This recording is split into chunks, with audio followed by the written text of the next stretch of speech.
Raising the Bets is brought to you by the Star Quest Production Network and is made possible by our many generous patrons. If you'd like to support the podcast, please visit sqpn.com/give.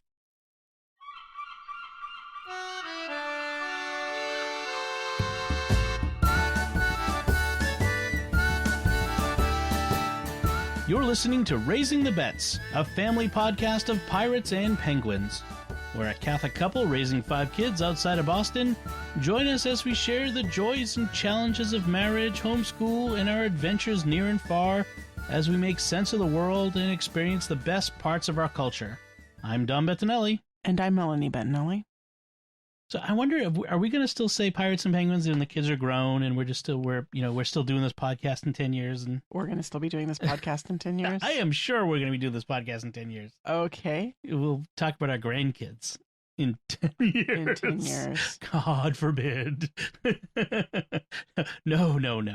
That would be, well, Belle will be 23. That's within the realm of possibility. Yeah, that's true. We'll see. It's hard to imagine. Anyway, let's talk about what we've been doing the past week since our last time behind these microphones. What have we been doing? I got jury duty summons. Woohoo! There are 2 kinds of people in the world. There are people who never get called to jury duty, and then there are the people who get called immediately upon their availability the next time, when the exempt period elapses. Actually, I have to say, the last time I was called was 5 years ago. But this is like the 4th or 5th time I've been called to jury duty. Once in Lawrence when we lived up in Salem. I lived in Salem. And once in Brockton, Quincy, and now this time in Dedham. And there was one time where I couldn't go because they called me when I was in school and living in Ohio. So that's like 5 times. I've actually reported to jury duty like in person twice. I think I've got like the summons, but then like had it canceled by phone call or email a couple times. I did have it canceled a couple times. The one in Brockton I think got canceled. Yeah. The thing about the jury duty, like you got called once when you were nursing a child, right? Yes. I was nursing Lucia. Not only that, she was exclusively nursing, and did not take bottles or anything. And there is no exemption in Massachusetts for nursing moms. Right. What I found out, and I could not find anything on the summons for like who to call or how to notify them if you were like deadly ill and couldn't make it, or like had a sick child and couldn't make it. Like there was nothing. So what I ended up doing was packing the baby with me, even though I knew that they would not be happy to see me showing up with the baby, but I had no way of contacting them. And she actually was sick at that time. Like there was no way I was leaving a sick, exclusively breastfed baby at home with you while I was gone all day. Right. And I had to take time off from work to stay home with the kids. So the officer of the court was very nice, and she showed me how to like defer, get a deferment. And so, but you could only defer for a year. Right. But as I recall, when the year came up and I was up for jury duty again, that was when one of the times when they just got a phone call or an email or something saying that they didn't actually need me to serve. And that was good. That was good. And then everyone always loves that one. Right. I love that. Then the next time I was called up, I actually did make it as far as getting having to spend the morning there or the day there. I spent the day there. I almost got impaneled. Yes. And then it turned out that I actually knew one of the witnesses who I hadn't recognized when they asked, like, do you know any of the parties? And I said, I didn't raise my hand. But he recognized me. He's a local homeschooling dad who I am Facebook friends with and had met once in person. But that's, personal knowledge. Yeah, so is that Adam? Adam Morin. Oh, right. Yeah. Right. I did not recognize him. Like it had been a while since I'd seen him, and I just didn't yeah. He recognized me, and so then I got called like to the sidebar with the judge. Do you not know this man? Do you know him? I'm like, oh, yeah, I guess I do. I'm very sorry about that, Your Honor. Okay, you can go back and sit down now. And that was pretty much it. That was my jury experience. I've never gotten paneled. I did get called out to, have my number called and have to go in to the room and sit and go through the voir dire process where the lawyers ask questions. And I remember at the time, this is when I was working for Catholic World News, so when they asked for profession, I wrote down journalist, and that, I'm sure, was why the defense lawyer used one of his, they get a certain number of free tosses, like just no questions asked, they can toss like 4 people from the jury pool, and I was one of them, and I'm like, fine by me. I'm happy to go. I think all other things being equal, I would not mind serving on a jury. It's the like homeschooling mom who's taking care of the kids question that really. My sister was on a murder trial jury. Interesting. Very interesting. And it was right over here. It was actually over here in Norwood at the McDonald's. A bunch of kids killed a McDonald's employee in a robbery. Oh, wow. And what she found out was like the kid that they convicted was the kid that was driving the car. He didn't pull the trigger. He was just driving the car. He's the only one who got convicted. The others plea bargained against him. What? That doesn't seem fair at all. That doesn't seem just at all. No. But she felt really bad about that for a long time afterward. And then they had to go to the McDonald's, see the scene of the crime. They actually had to go to the scene of the crime? Oh, yeah. They load them all up in the buses, and they drive them out there to see where it happened. I mean, it was a big deal. It was, I remember that. It was a long time ago, like 20, 30 years ago, but it was a long time ago. Yeah, but I don't want a murder trial because then you have to see everything. But or of course you could also get like a corporate lawsuit trial with very technical, boring. Yeah, the one I escaped being impaneled on was like an insurance question. Like, did not sound at all interesting. The one I got, the worst one for me was the one over here in Quincy, where it was right after I had been diagnosed with type 2.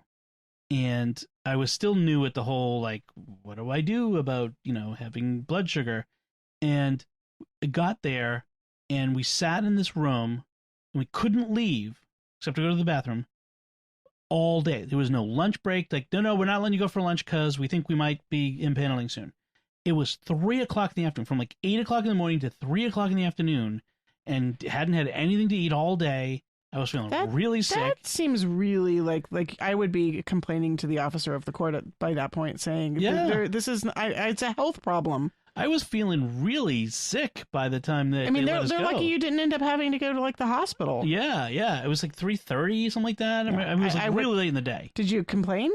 No, I was just glad to get out of there. I didn't want to rock the boat. I just wanted to go. No, but you didn't like before, like you didn't like go up and say, I need food. Well, I kind of went up and said, is there any chance that, that we go? No. I'm like, I didn't want to make a big deal out of like, I have type 2 diabetes. It's like, I would have made a big deal. Well, I mean, now I might have because I'm older and crankier, but I'm old and cranky. You were born old and cranky. But. Yeah, probably. Anyway, so I don't have to really worry too much about this until June 6th, D-Day, jury day.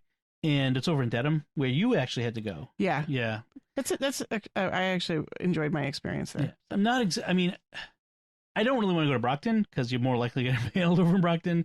But it's really close by. Quincy would have been okay. Dedham's kind of far for me, but it's not as far as some. So, and it could be worse. Could get a grand jury, which is terrible. You're like impaneled for like 30 days straight.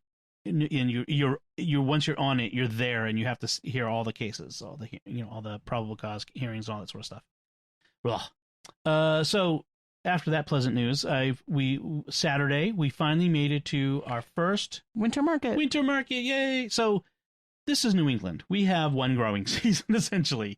This isn't like California where things are growing out of your lawn. Hey, I have an avocado tree. Would you like to, a bushel of avocados that I'll trade for your bushel of oranges in February? It's like, no, this is in New England. We have to coax food out of the ground, even in the summer. And so the idea of having a farmer's market in the winter was unusual. But the summer market we go to, Hingham Farmers Market, they started doing a winter market a few years ago where it was like in every other week. They started every other week, January and February, I think it was. This year they've moved it to a new location, which is really nice, Wampatuck State Park, in the main building there, which has these nice big fireplaces, which is really nice. And it's warm, and it's small. It's very small. There's only a handful of vendors, and they do it every week from January through March, which is nice. That means the only time we don't have a market is December and April, essentially. Not that we've actually gone to the winter market. This is our first time going, yeah. Part of it is just every weekend's get something going on, has had something going on, or we're just like, I'm too tired to get up and go. We're so busy this week. But this week we finally got to go, and one of the reasons I've been wanting to go is they have a new vendor selling all kinds of mushrooms. Yeah. And we'll talk about that in a bit when we talk about what we've been cooking. Yeah, we're hobbits like that. We just love mushrooms of all kinds. And they had a mushroom vendor a couple years ago, and then she wasn't there last year, which was disappointing. And this is a new one, so we hope that she sticks around. And then we get to see our old friends, some of them, although Elizabeth from Coppicat wasn't there. Yeah, we got eggs. Yep. And we got some jams. Mm-hmm. A blueberry lavender, which was really good. She's a new canned goods vendor, like canning. Yeah. Like stuff. Yep. What else do we get? We got the blueberry bread. From Baking with Joy. They're really good. And then Oakdale Farm was there. Yeah, so we actually did have a farmer. He had some squash and some kale, some onions, and bok choy. So I got bok choy and an acorn squash. You had carrots and some other stuff too that we didn't get. Yeah, some green mixed greens. I got some mixed greens. Yeah. So yeah, there was nice. There was a new microgreens vendor there, although they weren't at the table. They weren't actually there. But they were there. Among other things, they sell like pet grass, which I think it's grass that your pets can eat. It helps their digestion. Oh, it wasn't like in the winter, like a chia pet. No, not like a pet grass, but pet grass. Oh, see, I was reading that as a pet grass. Well, now that I think about it, maybe you're right. I think maybe I just assumed, but maybe it was like, hey, it's my pet grass. Maybe. Chia. We could get it for Lucy. It could be Luchi Chia. I don't think she would like that. I don't think she'd appreciate that at all. And then there were a couple others there. I don't remember. There was one guy who was selling a cannoli kits, which we missed. I did not see cannoli kits. Yeah, I saw it on their social media. They were showing pictures of the kits. Oh, and Jordan Brothers Seafood was there, of course. Oh yeah, and we got some scallops. Yeah, and the lady from the lobster family, the lobstering family. Which she was really nice. It's like we said it before. It's so nice to go, and people are like, "Hey, it's nice to see you. Look how big they are. Oh, we haven't seen you in so long." That sort of. It's just got that old time small town feel. Just like your friends, people you know. So it was really nice. So that was the winter market. So Wampatuck State Park is really nice because it's in the same town. It's in Hingham. It's a former, like a lot of actually state parks are around here. It's a former military base. It's actually former military arsenal where they used to make ammunition during World War II. Cool. So they have a little display in the lobby where they show like the different shells and the different things. But there's nothing left really of any of that. I hope not. No. I mean not the munitions, but like even the buildings. Like right. It's just woods. It's just all woods. It's all grown over in the past 80 years. It's all gone now, but and it's a very nice little forest, and they even have a campground, which we keep meaning to. It's an easy 20 minutes to go to this campground and just camp outside for a weekend. We got to do that. We got to, sometime one of these days. Yeah, one of these days. So that's, and then the other thing that we did was Cub Scouts. It's that time of year again. It's Pinewood Derby time. Yes, You have to explain what Pinewood Derby is because not everybody will necessarily know what Pinewood Derby is. I mean, I didn't know what it was a couple of years ago. Really? Oh, okay. Yeah, I'd never heard of it. I mean, I can imagine like Jocelyn from New Zealand might not know what Pinewood Derby is. I didn't know what Pinewood Derby is. Okay, well, Pinewood Derby is it's a very old tradition in scouting where you take these wooden block car kits. It's a block of soft. I think it's pine, soft light wood. Pinewood. Maybe it's Pinewood, the Pinewood Derby. Maybe. Huh, now that you say that, light dawns on Marblehead. So they take these blocks of pine, funny that, and it comes in a kit with like axles and wheels, and then you carve it into a shape, into whatever shape you want. There are certain rules about the shape and the minimums and the maximums, and there's all kinds of rules about it. Lots of rules. Yeah, but the kids, the idea is the kids come up with a design, they do as much of the work as they can. Of course, they can't use power tools, so the parents help with that. So the nice thing is that the pack has Pinewood Derby workshops for a couple weeks, which means I don't have a workshop. I don't have a garage. I don't have a basement. I don't have a shed that I can work in. So any type of power tool stuff that we do here has to be outside, which it's February. So it's nice that they do it, and they have all the tools there. And the kids come up with the design, and they trace it on the block, and then they carve it, and then they sand it down. Next week will be the painting. We're going to paint their designs on it, and then it'll be a weigh-in. They have to weigh no more than 5 ounces, but as close to 5 ounces as you can get it. And so you have these weights that I bought that you affix to the car, and then you put the wheels and the axles on, and then we'll have in a couple weeks after that we'll have let's go to the races. We'll go to the races. So we have a big track that the pack owns. And we set it up, and I'm actually the timekeeper because I have the laptop that works with the software that runs the track timer, and we'll go. Now, this year, Lucy, Anthony, and Ben have all built cars, and Lucy has decided that she wants her car to be in the shape of a Jagdpanzer 38D Hetzer tank destroyer. It's a German World War II tank destroyer. This is what she decided.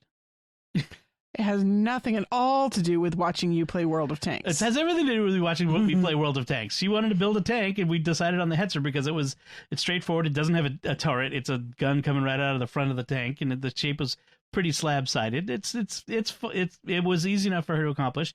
So we had them cut the slabs, the sides, down, and then when we got home, I drilled into the front of the car, and we shaved down a pencil end and jammed the pencil into glued it in there and jammed it in there pretty good for the gun for the main gun. So then we'll paint it and we'll go. It'll be fun. And Ben and Anthony. Ben is doing a diesel train, say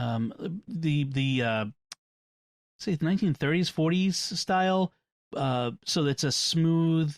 There's no indents, no cutouts. It's like basically a smooth surface coming up from the nose, almost not quite like a bullet train, but very aerodynamic, which makes it a lot easier for him to do. He's very happy with that.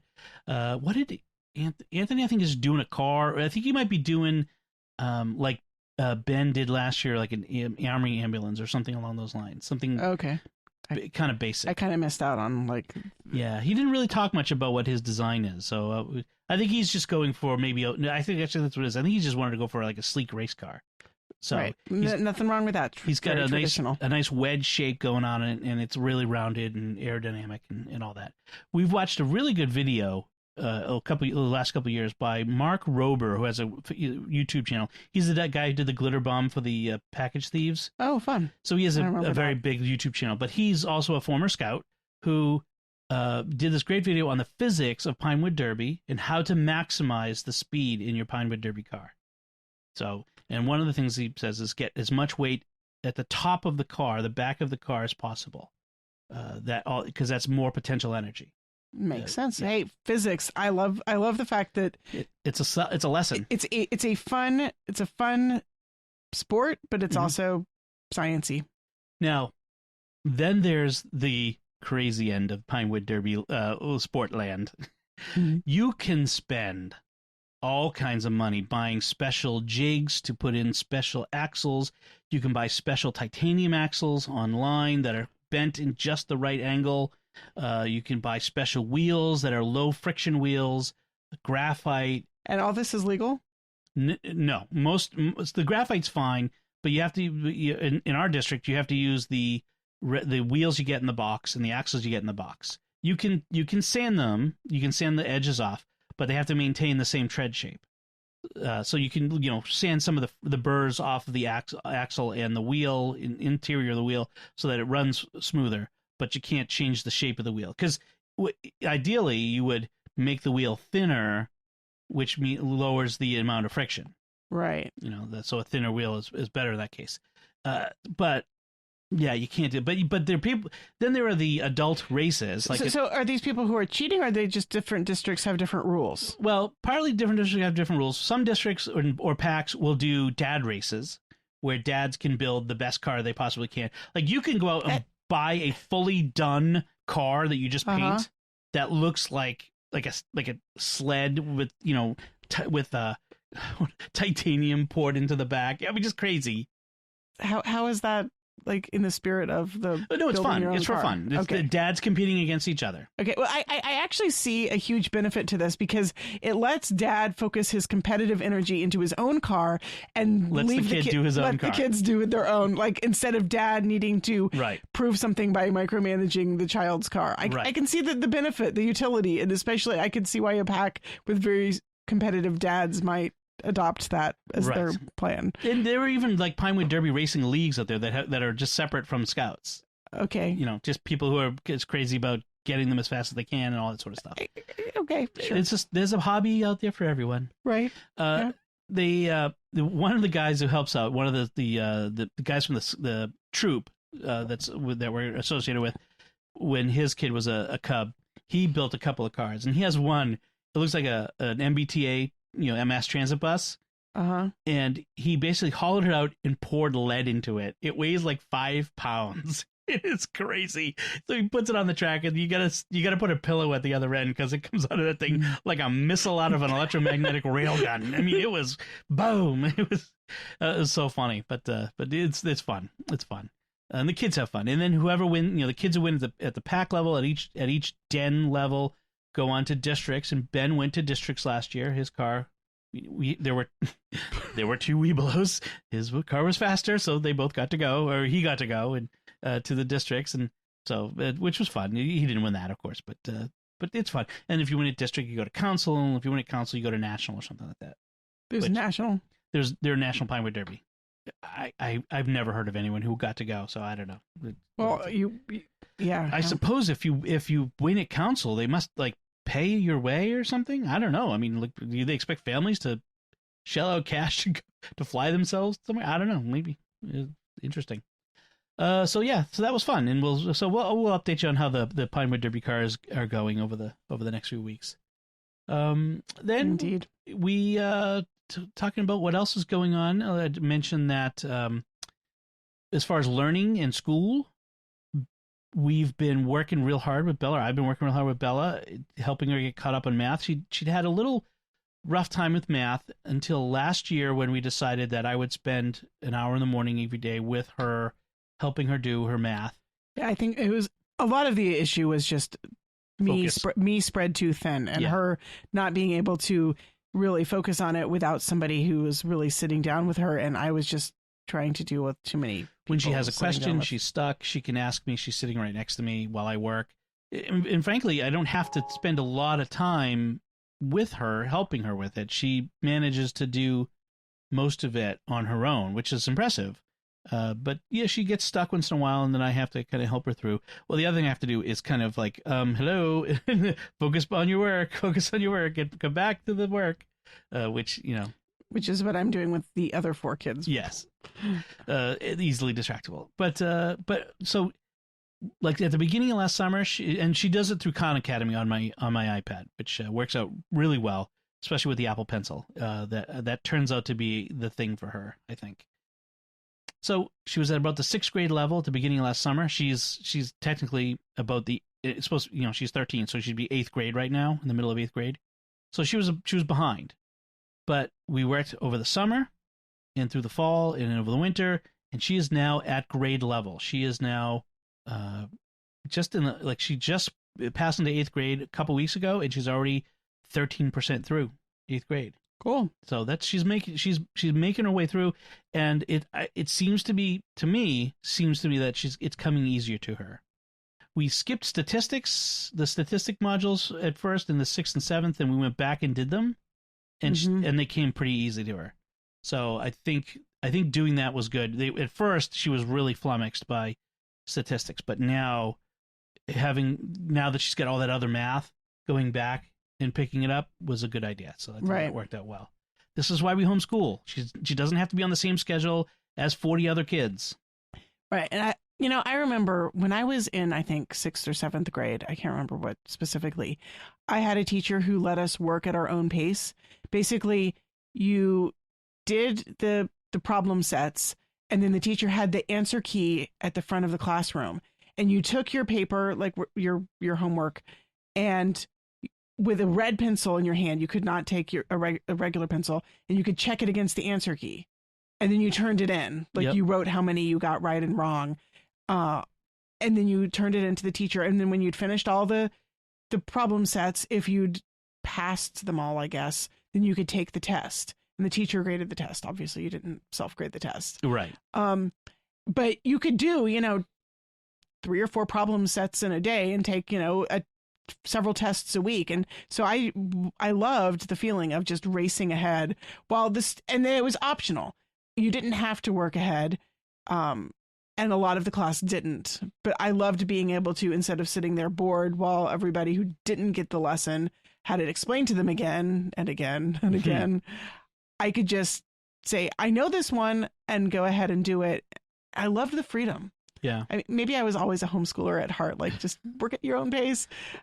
My favorite class in high school was like this. I took, classes. I took a series of industrial arts classes in technical drawing. So technical drawing 1 and 2, architectural drawing. I forget what the 4th one was. But with Mr. Barati, I think it was. And that's how he worked. He would show us the concept, explain things to us, and then here are the sheets, here's the drawings you have to do. Complete them all, hand them in as you do them. And after that, it was up to us until it was time to go to the next level of learning. But we were on our own. We were working on our papers. We could, and if you fell behind and you didn't get your work done, it was your fault. You needed to get your work done. The incentive actually was he had an Apple II computer in the classroom, Apple II computer with a drawing tablet. Like when I say drawing tablet, it was like a pen with a cord on it and the tablet, and you could draw circles and squares and triangles with it. Ooh. It was really advanced for the time. It had 16K of memory. Yes, ancient history, but it was. I always wanted to get my work done so I could use the computer. But yeah, fun. So I'm glad she's catching up with that, and I think things are going okay right now with the bribing them to do their work. Is working some days, not as much other days. But right, there are days when it just they're tired and they just don't want to go fast. This morning, however, Ben finished all of his schoolwork by 9 a.m. Yep. That I was like, he's Impressive. like, can I get $2 for finishing by 9? And I'm like, sure. I want to work the system. I want to incentivize this. He's also incentivized Lucy. This was interesting. He was letting her use his iPhone, which it's not a phone. It's really. not. It doesn't have phone service. It's it's a fancy iPod. To listen to an audiobook. And so we've given him this old iPhone that I think we've mentioned before, so that he can listen to audiobooks and listen to music on it. Yeah. So she doesn't have a device to listen to anything on. So he was letting her borrow his, which was really sweet, and sitting with her and talking about the books with her, and it was really sweet to see him share a favorite book with his little sister and give up his time with his, that he could have been listening to his own book.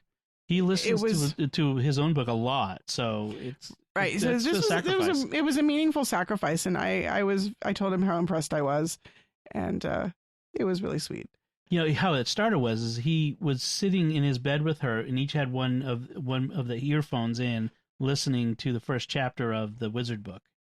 Right. So that's how he started sharing that with her. and then let her continue listening to it, even because he'd already listened to it. But the great thing was that he said she couldn't listen to it until she'd finished her schoolwork, and so she had a little incentive, and it was a lot more effective than me incentivizing her. I noticed. Yeah, it's funny to see how they've picked that up from you. This incentivizing each other and helping each other in this using the same methods. Kind of funny. Yes. So that's learning. And so what have we been eating? Well, we went to the winter market, as I mentioned, and we got scallops and we got all these mushrooms. So we decided to make something with those. They had the mushroom lady had. I assume that's not an offensive term, the mushroom lady. Yeah, to me that's a term of endearment, frankly. Right. If I start calling you the mushroom lady, that I mean it. Because I love mushrooms. The mushroom lady, she had king oyster mushrooms. And I don't know if I've ever seen them. I must have seen them before, but they've got these really thick. I've never seen anything that these big really before. thick stems, and they're about 6 inches long, and they're about 1.5 inches wide. They're about the same width of a sea scallop, which is kind of interesting. And I found a recipe, and I didn't follow it exactly because it was doing some other stuff, but that cut the stems into the size of scallops, and then this was just cooking them separate. It's sort of like vegetarian scallops, which I'd rather just eat scallops. But so what I did was I put them in a pan with butter and olive oil, and fried them both sides, so they get nice and brown, and with some garlic, cut thick, not minced. If you mince the garlic, it'll burn and it will get bitter. Yeah. So I took a big clove of garlic and cut it into just a couple big chunks, cooked it there, moved the mushrooms to a bowl, but left the butter and oil in the pan to get that garlic umami. Mm-hmm. Then add a little more butter, and then put the scallops in the pan with a little sea salt on them, and I put some sea salt on the mushrooms too, and then cook those both sides to get the browning. Then I added some wine, let that cook down a little bit. Then I moved the scallops out, and then I added some more wine, lemon juice, some more garlic, and some more butter to the sauce. They were really good. It was so really good. And the mushrooms were really good. They're really flavorful. Next time I will cut them thicker. I cut them relatively thin when I first did it. Right. I think they'd be better if they were thicker. And then I used the other mushrooms because you only used a couple of those. Of the king oysters, yeah. There's one of the king oysters left and some of the gray oysters, blue oysters. I think they were blue oyster mushrooms. Did we get golden oyster mushrooms too? No, we didn't. They were like little yellow Namiko mushrooms, maybe. Oh, the Namiko mushrooms, yeah. Yeah. Anyway, I used some of those in a stir fry tonight. Stir fried vegetables with the bok choy that I got at the market, and some broccoli and carrots and onions. It was good. Even the kids liked it too. Ben liked it. Yeah. Yeah, he was a fan. So and a good sauce. You made a really good sauce on that one. Yeah, very simple. Just soy sauce, wine, white wine, some chili garlic paste, and rice wine vinegar. Yeah. So the other thing that came up this week with cooking, which I think we might have mentioned, but we haven't really talked much about this time, was you put a recipe on your blog at thewinedarksea.com. By request from a friend. Yeah. For almond flour lemon muffins. Because this is a muffin that you make for Ben to have for breakfast, but Lucy can eat it too, right? It started off with making almond flour muffins for Lucy because she's allergic to eggs and dairy, but she's not allergic to them when they have been baked and denatured. So she's supposed to eat baked eggs and dairy daily. We usually aim for several days a week because we can't really get her. She's tired of muffins. She's tired of having to eat muffins for breakfast, and she really just would like a bowl of cereal or something, please. But I'm mean, and I make her eat a muffin several times a week.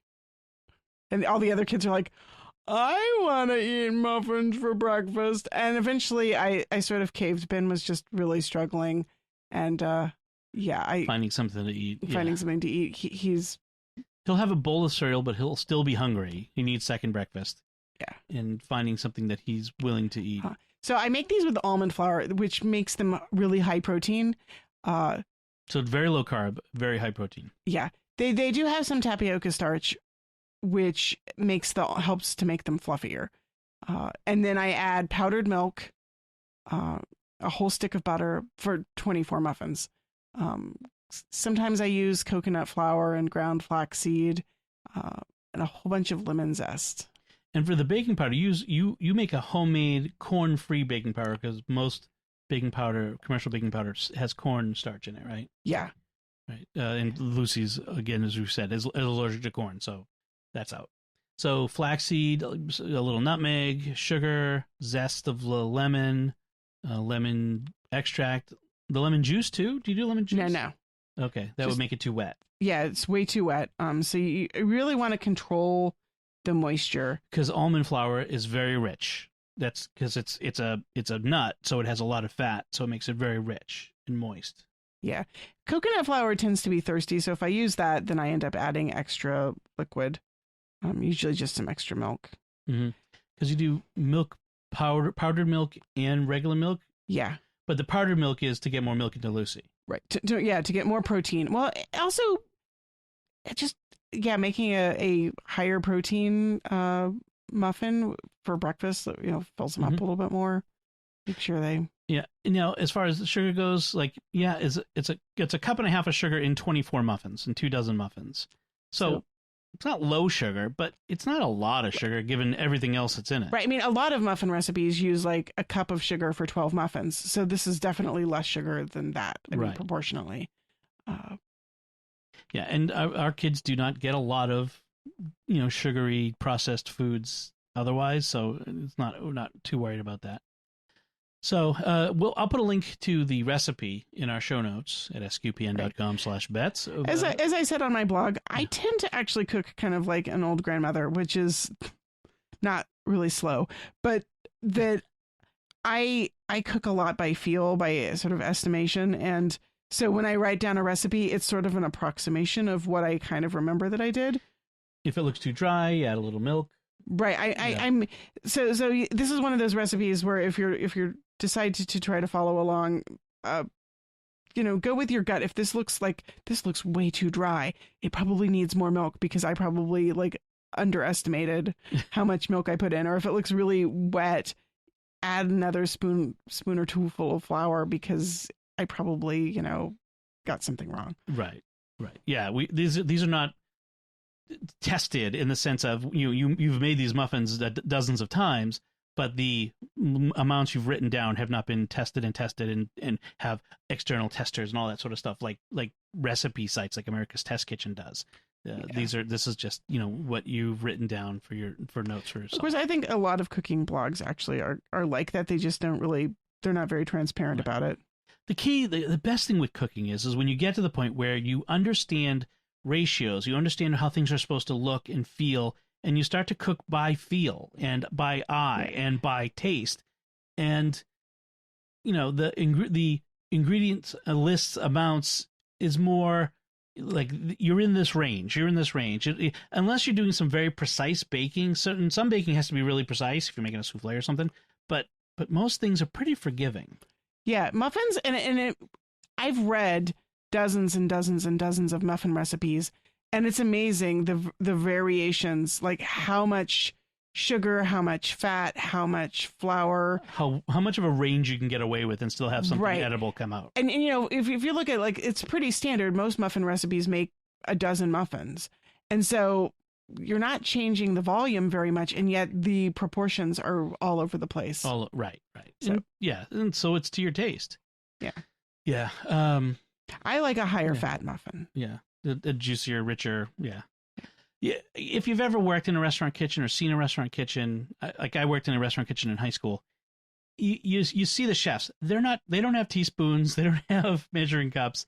They're throwing things in. They've done it enough. They've enough experience with these dishes and enough experience with cooking that they know how it's supposed to feel and how it's supposed to look. And that's where you want to get. But this is the place to start. So I was going to say though about this recipe is that I've had problems in the past with the almond flour muffins, especially the lemon ones. For some reason, they tend to kind of fall in the middle. Right. The chocolate ones don't seem to have that problem. I don't know if the cocoa powder is just like it's giving extra lift. Something. Yeah.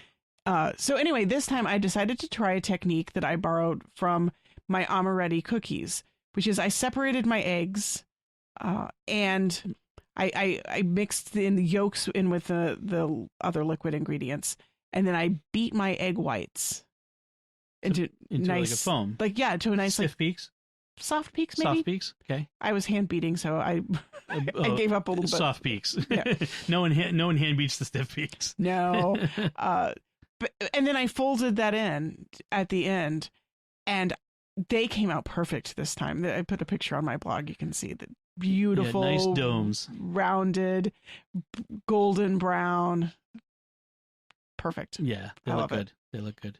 And it's tempting to eat them, have one myself, but I don't want to deprive the children who need them from them. Yeah, I usually do. Like I let everybody have a muffin right out of the oven because, of course, hot muffins out of the oven are a treat. They're hard to resist. And then after that, I tend to ration them, keeping them for the kids who really kind of need to have an extra protein boost, and tell the other kids, suck it up and have some toast or cereal or whatever. When you have an allergy, you can have a special muffin. Yeah. So that's what we've been cooking then. So let's talk about what we've been reading or watching.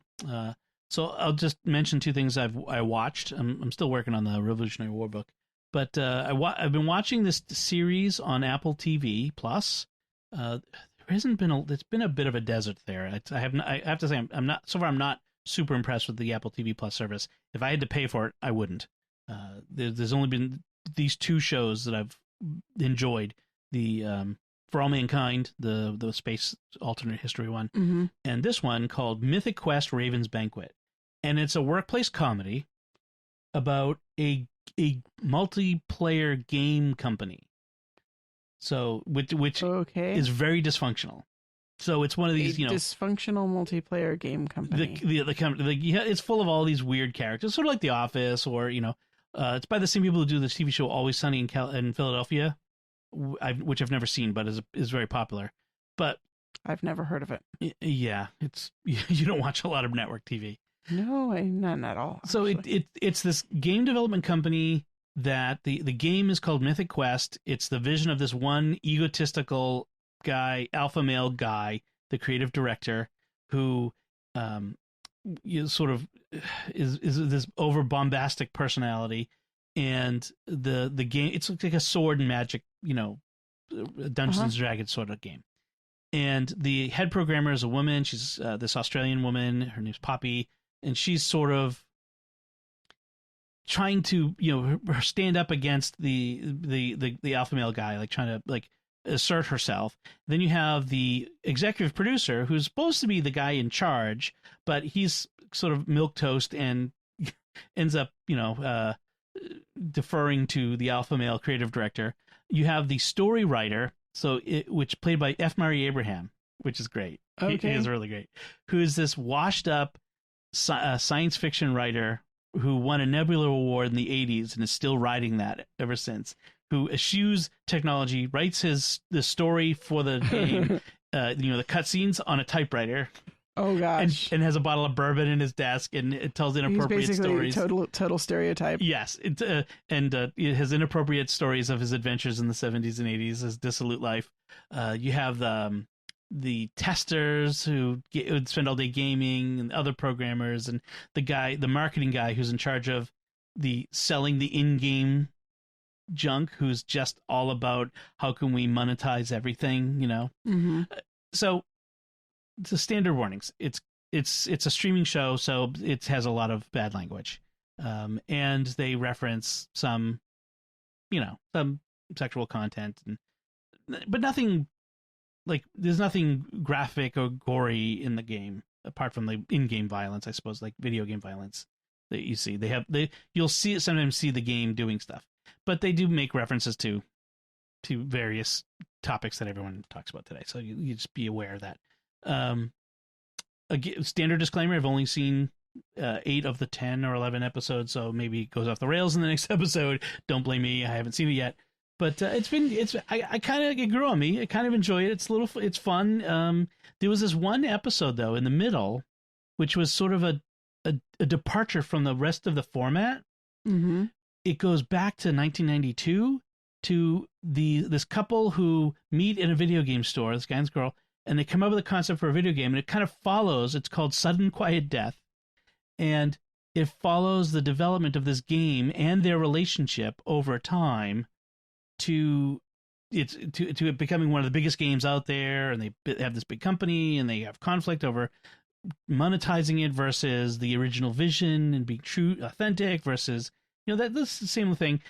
Things, I don't want to spoil what happens, but it kind of follows the whole saga of this. And then at the end, you find out how this leads into, because you don't see any of our characters from the Mythic quest until the very end. You see how it leads to that in a way. Interesting. Yeah, it was actually really interesting. And so it was kind of the backstory? Kind of, but not really. It was a sort of a side story, which was very interesting. But it was kind of touching. I think I kind of liked it. It was, I thought it was a nice, there was some nice elements in it. So I thought that was kind of cool. So that's so one thing, Mythic Quest, Raven's Banquet on Apple TV Plus. Then I watched on Disney Plus Toy Story 4, which I hadn't seen in the theaters. Toy Story 3 we all said, Toy Story 3 should have been the end. Andy's grown up, hands off the toys to the next generation. We all cry because all the parents cry because Andy's no longer a boy with his toys. Uh-huh. But, so how can this be good? Well, it actually was pretty good. This was, so a new kid? New kid who owns the toys, and the toys from Andy are, they're, trying to adapt to life in a new situation. And, they've moved in, and the toys who are already there are sort of have seniority. It's kind of funny. And Woody is trying to adapt and trying to take care of this Bonnie is the girl. It's a girl now. And she's going to kindergarten, and at kindergarten she makes a toy out of we saw the short of the Forky. Uh-huh. She's got a spork and some pipe cleaners and, some various crafts and googly eyes and clay, and she makes this sporky. And when he's first created and wakes up as the toy, mm-hmm. he's like, trash, I'm trash, I gotta get in the trash. And they're like trying to keep dragging him back, like, no, Bonnie, you're Bonnie's toy now, you're not trash. And like the whole time he's trying to jump into the trash can, and they have to keep dragging him out. It was actually pretty funny. I have to say, it was an inspired idea. And I liked the short. It was funny. They have a bunch of Forky shorts on Disney Plus with him. And he's dense. He's just he's a fork. He's a spork. He's not a very smart toy. So, as one might expect. Yeah. At one point, they end up in an antique store where there's a doll from the 1950s who's really creepy. Gabby is the doll, and she's creepy Gabby, and she's assisted by her henchmen, I guess you might say, who are these 4 ventriloquist dummies. Oh boy. Yeah, it's like ultra creepy. And then Keanu Reeves is in it. He plays what is the greatest Canadian daredevil motorcycle driver. He's Canadian Evil Knievel, but I forget what they call him. But he's got a bit of a complex. He was rejected by the boy who got him for Christmas, named Jacques or something like that. It was good. It was good. And another sad ending. Another tearjerker ending, but happy ending. I think I've only ever seen maybe the first, possibly the second Toy Really? Story. It was never a franchise that I really got that into. You would probably look at it differently now as a parent. Maybe. Yeah. Yeah. I think, you don't like anthropomorphizing things. You don't like when animals are anthropomorphized, especially. Yeah. Well, especially when they mix people who are supposed to be real people with with the animals. Yeah. It's just really disturbing to you. It's just the Rudolph talking to Yukon Cornelius is just wrong. Well, no, those were just wrong because I really hated the animation style. Okay. I do not like Rankin Bass at all. Sorry. Oh my gosh, we've just lost all of our listeners. Nobody will listen to Melanie anymore. Anyway, for the 1 or 2 people left, like your mom and maybe your dad, how about you? You've been reading a few things. Tell us about. I finally finished my massive Dresden Files reread. Yeah. 15 books plus 2 volumes of short stories. The new book is coming out this summer. I'm so excited. Peace Talks. Again, disclaimers. Dresden Files is like, it's, he's fighting creepy demons and werewolves and vampires and stuff. So scary. It's just, for some people, it might be scary. There's scary gore, like, gore. But it's a book, so you're not like you're right. seeing it. And there's definitely adult sexual content. Okay. Now, I like the way Butcher deals with it. I mean, there's some stuff that, like, scenes that could have got cut. Okay, sure. But in his world, sex actually has consequences. Like, in terms of... It's never just casual. Well, sometimes it's casual. Well, I mean, let's face it. It's our world. But sometimes the casual ends up playing out in terms of plot device, including... That's what I mean, yeah. Right. Including some interesting sort of magical ways. I really like the way there's this one bit that with vampires that has to do with consequences. That's just really an interesting plot device that I really liked. That again shows that there's consequences to sexual relationships. And one of the major themes in the series as a whole is the idea of the consequences of your choices, including unintended consequences, and making sort of the wrong choice for the right reasons, the right choice for the wrong reasons, or what seemed like a good choice or the best choice you could make at the time, but still having to deal with the fallout and the consequences. Yeah, it's good. And the short stories were really fun because the series as a whole is told from the first person point of view. It started off as a hard-boiled detective novel, and it still has the kernel of that. That's the kernel of the genre. So there's the first person narrator. And some of the short stories in the collections are first person point of view from other characters, including there's a bit where Harry's dog gets to have a little narration. I love that. It's a magic dog. He's very smart. It's a talking dog. No. But he talks to the reader. He talks to the reader. He doesn't talk to But that's characters. Okay. Well, yeah, because he's a magic dog. As opposed to all the other magic creatures. Never mind. Moving on. I have decided that I probably should read the Dresden Files at some point. You really should. My sister took her years to convince me, and it was sort of a combination of my sister saying that it was good, and some of my friends from college saying it was good, and some other friends, and I was like, okay, fine. Everyone keeps telling me I should read this. I'll read it. I probably won't like it. And the first book was okay. The second book was okay. I think it really hits its stride about book 4, but you really have to read the first few books. Just they're important. That's a commitment. No, I mean, they're not bad, but they're very much sort of standard genre where your genre is hard-boiled urban fantasy with werewolves and demons. Hard-boiled detective urban fantasy. Yeah. Yeah, it's fun. Cool. So I finished that. I've started a new book, and I'm trying to get a little bit more serious now. So I'm getting back into my history reading. I picked up a book called The Silk Roads, and I can't remember the author's name. I think it's Peter, starts with an F. The Silk Roads by Peter Frankopan. Frankopan, yes.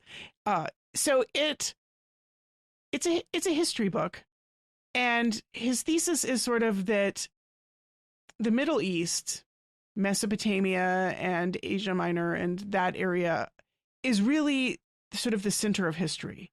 It's the center point of the rise of Western civilization. Right. I mean, if you think about it, like our history studies often start there. We talk about Mesopotamia and the Tigris and Euphrates, the cradle of civilization. And then very quickly we sort of jump over to Egypt, and then we jump over to Greece, and then we jump over to Rome, and now we're stuck in Europe for pretty much the rest of our history studies. Yeah. Now, I like the story of the world that I've been using with the kids because the book called The Story of the World. Right. By Susan Weisbauer, which really does try to, on an elementary school level, get into a lot more of the world history. But I'm really looking forward to this book because he really places the Silk Roads, the connections between the East and the West, as the center of gravity for history. And Europe, what's going on in Europe, until you get to Columbus and da Gama and Magellan and the great age of exploration, really, Europe is on the fringes of what's going on historically. Right. It's a really interesting way of looking at history, and I'm really looking forward to it. I'm so far, I'm on like page 12, talking about Alexander the Great. But the Silk Roads being that, like the traffic, the commerce along the Silk Roads being the veins that carry the lifeblood of civilization, right, all those from Asia to Europe and back. Right, all of those civilizations in there, the countries that we think of as sort of the has-beens, fringes, Afghanistan, Turkmenistan, Tajikistan, like these countries seem to be very off out of the middle, in the middle of nowhere to us in the 20th century. But for so much of history, that was where stuff was happening. That was where the action was. That was where civilizations were colliding, empires rising and falling, cities, great cities, learning, all sorts of stuff. So it's a fun, different history, and I'm looking forward to spending probably quite a few months with this book, because it's about 500 pages if you don't count the appendixes and the notes and indexes and stuff. Well, that'll be fun. It'll be a few months before you get to the end of that. And I'm probably going to read this. This is one of those books that I'll probably read at the pace of 2 or 3 pages a day tops. Right. I'm not going to plow through it. Because you're going to be reading 3 other books at the same time? Yeah, I tend to do that when I'm reading a history book or a serious nonfiction book. I tend to read it slowly and digest it slowly, and then read other stuff on the side that looks like lighter, that doesn't require so much out of me. And I don't know, Lent's coming up, so I'll probably pick up some spiritual reading for Lent. Yes, Lent is coming up next week. A week from today, as this releases. So yes. Yeah. So that's what we've been reading and watching. We were going to talk about something you read yesterday online. Some Catholic spiritual reading from Mother Sophia of Mount St. Mary's Abbey in Wrentham here in near us.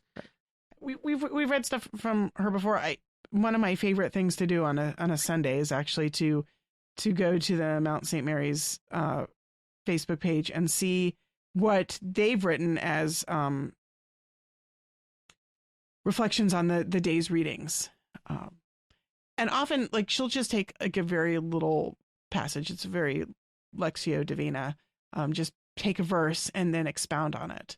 We've mentioned her before, Mother Sophia. Yeah. She's young to be an abbess of an old Trappist monastery. I mean, this is a monastery old, not by the grand scheme of things, but there are nuns there who are 50 and 60 years her senior that elected her to be abbess. She's only been in the order for 5 or 6 years at most, I think.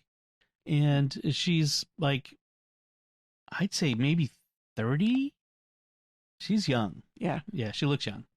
So this was on the Matthew 5:21-22, where it says, Jesus says, "You have heard that it was said to your ancestors, 'You shall not kill, and whoever kills will be liable to judgment. But I say to you, whoever is angry with his brother will be liable to judgment.'" And so what was it that caught your eye? Well, first of all, I really loved what she says. She says, when Jesus says, "But I say to you," it becomes clear we're in the presence of the lawgiver himself, who comes to reveal to us the beating heart of the law in his own person. The deepest meaning of the law against murder is the call of transformation of heart. Long before the point of taking a life is reached, there are interior movements and choices for which I'm responsible. Taking its cue from this word of scripture as well as from experience, the monastic tradition is strong on the dangers of anger. So this is really her focus. Anger as a passion. It represents deformation of a natural and good energy of the soul. So she says that the good and natural purpose of anger is the energy to stand against evil. But deformed from its original intent, we turn it against our neighbor, and it's opposed to love. It's interesting that like there is a good anger, there is a righteous anger. Right. I mean, God in the Old Testament is often angry. Right. God can't be it's not evil, bad or right? Evil or deformed in any way. Yes. So there is a righteous anger to stand against it's the right. energy to stand against evil. I was thinking about. I'm just wanting to repeat that because it's an interesting concept to think about. Right. But she says so. Then anger, though, when turned against our neighbor, is a poison, a deadly poison, which blinds us to the truth, and separates us from God. Right, and our brothers and sisters. Right.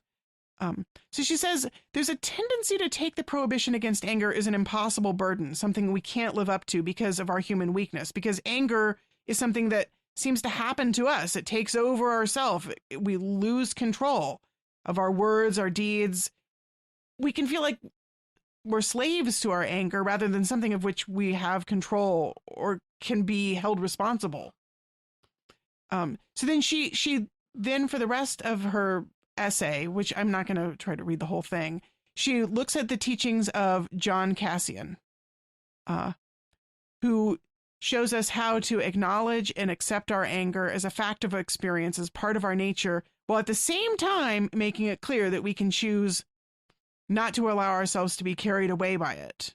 We don't have complete control over the thoughts, but we have a choice as to whether we let the thoughts linger, to influence us, to influence our conduct. So she talks about the distinction between the feeling of anger, which is spontaneous, and the choice to feed the flames, to remain angry, to act in anger. Right. So she goes through, I think, 6 points by John Cassian. I'm not going to go through all 6, but the one that really caught my attention was the 5th one. We should desire to calm the anger of a brother that a brother may have conceived against us, even if his anger is groundless, just as much as we would desire to calm our own anger, knowing that the other's annoyance will be as dangerous for him as our anger would be for us. So being an anger that is sinful, an unjust or unrighteous anger, is dangerous to us spiritually, right, and also emotionally and mentally. But it's dangerous to us, especially when we feed it. And we need to recognize that someone who's angry with us, even if it's an unjustified anger, even if we're in the right, that anger that they have against us is dangerous for them. And so we need to, in love, help them overcome that anger, even if it means we have to swallow our pride and take the blame or whatever it is. Or just to be peacemakers. I mean, this gets to the Beatitude. Blessed are the peacemakers. And I love this. We are our brother's keeper. We are responsible for our brothers and sisters because it's our job to help them to grow in virtue. I mean, she's specifically talking about the context of a monastic community where all of the members are a family, brothers and sisters. And so this speaks to me especially of the way we deal with our families. But it should stretch out to how we deal with the wider world. Now, obviously, we have less responsibility for a stranger than we do for a brother or sister. Or a child or a parent. Child or a parent, right, for an immediate family. Husband or wife. Yes. But she says this crucial point goes very against the grain. The idea that I'm responsible for somebody else's unjust anger against me. Like, I'm responsible not only for my own anger, but for their anger against me too. Right. For something that somebody else has against me. I am my brother's keeper in a way more profound than previously imagined. I may not be accountable for others' feelings or choices, but I am to be held accountable for their spiritual welfare, insofar as I may abandon them into temptation by my action or neglect. So we see our brother being tempted. We can choose to neglect them. We can choose to not take action or to take positive action to feed their anger. And insofar as we choose to turn our backs on our ability to abandon them into temptation or to help pull them out of temptation, we have a responsibility to the person who is angry with us. Right. And this can apply to other spiritual matters as well, which we won't necessarily get into. But you can imagine we are responsible. When Jesus says, love your neighbor as yourself, love your brother as yourself, this is what he means. If you're going to take care of your own spiritual life, you would need to be just as concerned with their spiritual life. This is what godliness is. This is what holiness is. This is the way of perfection, that you need to care for others in all the various ways of holiness. And in this case, specifically with anger, but in other areas of... Right. And so there's a natural bitterness when somebody is angry at us, especially unjustly, that we may be required to transcend to see if we can be the one to take the first step in reconciliation. And I think that this is, of course, there are fake apologies and pro forma things, but she's really talking about the heart of loving your neighbor. Right. Now she does make a point. This is not a call to be a doormat or to let other people abuse us. That's obviously not what. That's not the Christian way. Doormat is not the Christian way. So you're not responsible. Like if in a case of an abusive relationship, you are not responsible for the anger of the person who is abusing you. That's not what she's saying. Just to be really clear. But in terms of how can I seek reconciliation? How can I seek love? And especially I'm thinking as a mom looking at my children, very often I am called to adjudicate fights.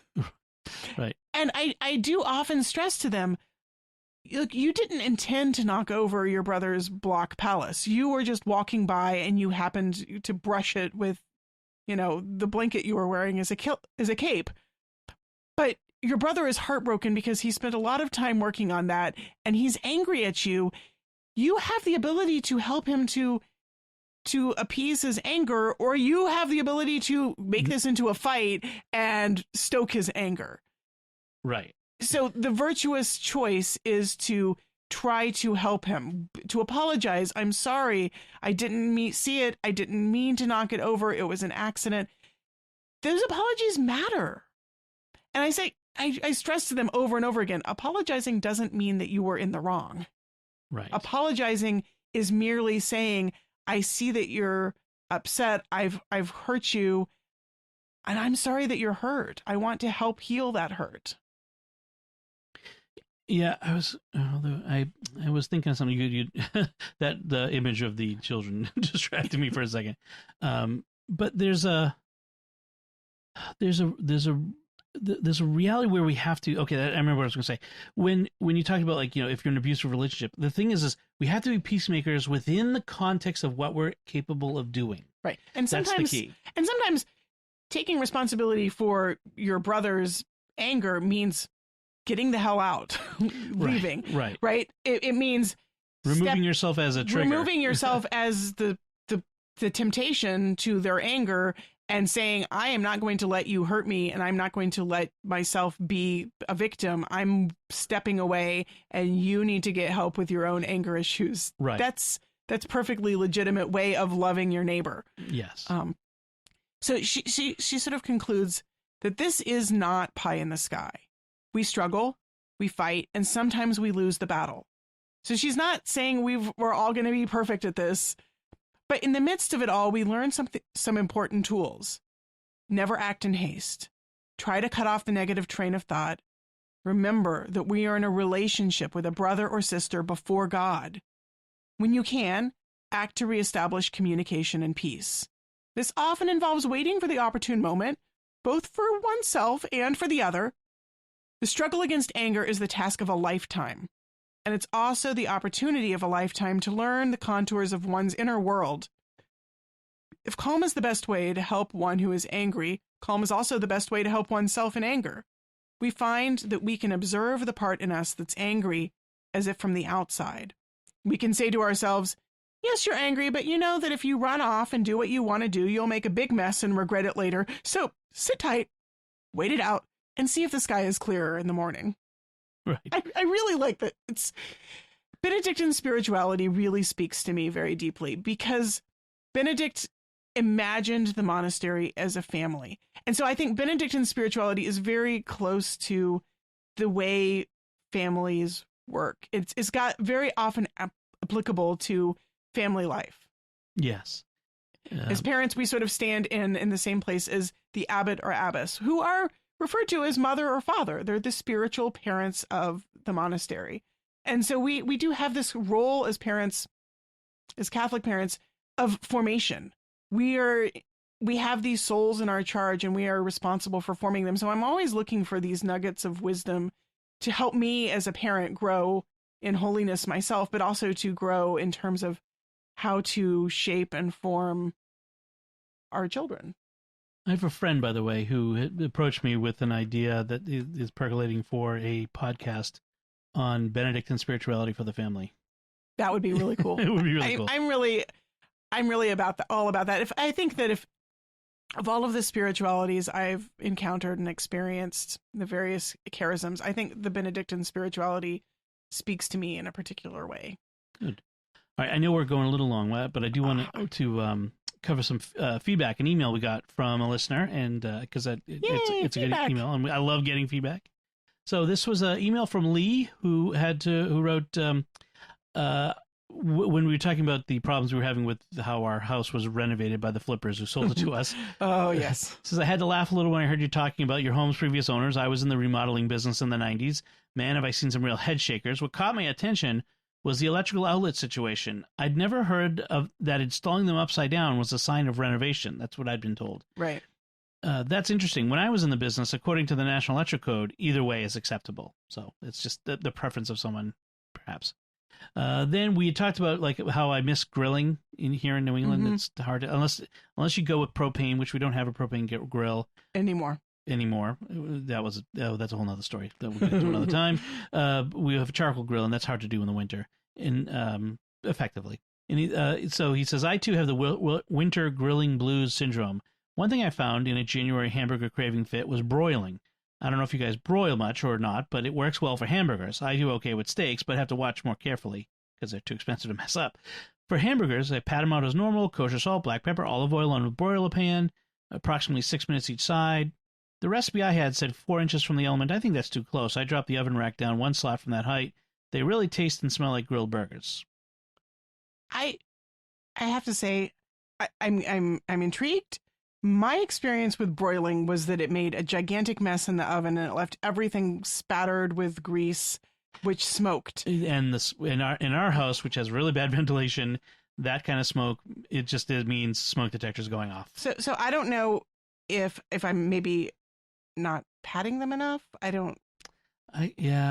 think the broiler. I don't know. The broiling is going to be. It might work. We could try it, but yeah, I don't know. I'm like you. I'm a little leery of smoking out the house because we've done that. So many times we've done that. Yeah, sometimes worse than others. I've done it. I did it recently with a lot of smoke, which is not fun. Then he ends by saying, would you guys ever consider compiling a cookbook? I've tried several of your recipes and they were very good, but would love to have a book to follow along with. Maybe sometime in the future. Someday. That sounds like a lot of work. I mean, I get that, and it would be fun to have. It would be fun to have a cookbook. It would be. But a cookbook, as I think I mentioned earlier, it requires testing, a lot of testing and retesting, and making sure. Because I don't want to put a recipe out there in a cookbook, especially if I sold a cookbook. You know, it's one thing to post a recipe on your website, but if I'm selling it and someone's buying it, I want that to make sure that is they're going to be able to replicate it and do it right. That I've got it right. I always kind of feel like when I put up a recipe, I should throw out some caveats like I'm not really carefully recording amounts. I'm guestimating a lot of times, right. And that's very often, like I said earlier. In the and most podcast, cookbooks have third-party cooks who do test that and correct amounts and stuff like that. So I mean. What we'll do is as like Melanie did this week, we'll put recipes up on our websites. I put my fluffy pancake recipe up on SQPN. Oh, did you? Yeah, I did. Cool. I put it on the show notes. I'll put a link to Melanie's almond lemon muffin recipe. So we'll put the recipes online. The other thing is, I don't know that we have enough original recipes in such a form that I'd feel comfortable like saying this is a cookbook. But maybe someday as we gather things together, that would be fun. Yeah, I won't rule it out. I just don't see it in the short term. If a publisher would like to come along and give us an incentive and help us to put one together, we'd happily listen to their pitch. Thank you, Lee, for your email. Yes, thank you very much. And, I'm very flattered. Yes, and I'm glad that you've tried some of our recipes. That's really exciting. Yeah, actually, I'd be curious which ones you tried and how they turned out. Anyone who's listening who's tried any of the recipes, I'd love to hear. Yes, please share your recipe stories. I love them. Or if you have original recipes. Anyway. I do want to take a moment to thank our patrons who make it possible for us to create Raising the Bets, including Lee H., Drew M., Matt and Jess L., Joe D., and Marissa F. Their generous donations at sqpn.com/give make it possible for us to continue Raising the Bets and all the shows at StarQuest. You can join them by visiting sqpn.com/give. So that's it from us. Like I said, if you had any feedback, we'd love to hear from you. Let us know by commenting at sqpn.com/bets, that's BETTS, or the SQPN Facebook page, facebook.com/StarQuestMedia, or send an email to bets@sqpn.com. And as I said before, all of the relevant links from our discussion, including the links to the different Mother Sophia and the other things we talked about, they'll be in our show notes as well on sqpn.com. If you have not yet done so, if you've gotten this audio file some other way, subscribe to the show in Apple Podcasts, Google Play, Stitcher, TuneIn, any of your podcast app, you should be able to do it. Or you can go to YouTube to subscribe, where you should also hit the bell to get notifications when new episodes are up. Until next time, I'm Dom Bettinelli. And I'm Melanie Bettinelli. Thank you for listening to Raising the Bets on StarQuest.